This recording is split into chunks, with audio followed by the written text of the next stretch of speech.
At the Shapiro Cardiovascular Center, we have a very patient and family-focused model of care. There's a lot of support systems that are set up for both the patient and the family. For example, patient relations is one example that if patients or family members have any particular concerns that we're not able to directly address, there's a number we can call 7 days a week. There's chaplaincy.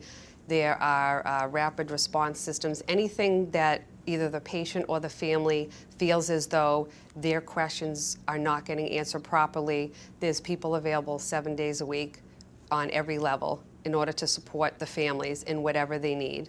On the step-down unit, we're lucky enough to have very flexible visiting hours. We don't stick to the 1 to 9 per se because all the rooms are private. We encourage family to be with the patients. It usually decreases the patient's level of anxiety quite a bit.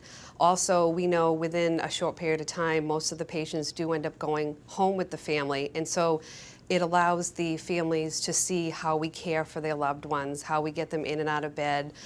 We have classes that we teach either in the room or down the hall. There's accommodations for family members to sleep over. We orient them to a routine of the day. They're welcome to hear the rounds on the patients, meet all the doctors. We have at the Brigham in the Cardiovascular Center what we call EMR, which everything is electronic. So there's multiple safety checks in order to administer all patient medications.